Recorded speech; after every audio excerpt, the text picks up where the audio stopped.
আমাদের রক্তদান উৎসব, এছাড়াও দুস্থ ছাত্রছাত্রী তাদের শিক্ষা সামগ্রী বিতরণ সহ নানাবিধ সামাজিক কাজকর্ম আমাদের ক্লাব নেতাজি বয়েজ ক্লাবের পক্ষ থেকে আমরা করি। আজকে এই পবিত্র দিনে আমরা বেছে নিয়েছি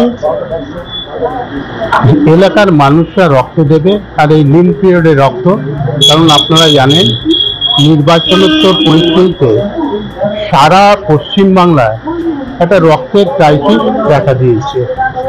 তো আমরা চেষ্টা করছি প্রতিটি এলাকায়, প্রতিটি ক্লাবকে এবং অন্যান্য প্রতিষ্ঠানকে, সেটা সরকারি কর্মচারীদের হতে পারে, শিক্ষকদের হতে পারে, এবং সেই প্রচেষ্টার মধ্যে দিয়ে আমরা চাইছি যে যাতে রক্তদানটা একটা উৎসবে রূপান্তরিত হয়, মানুষের সেবায়, মানুষের কাজে এবং মানুষের প্রয়োজনে রক্তদানের প্রয়োজনীয়তা উপলব্ধি করুক মানুষ, এবং মানুষ এটা করছে।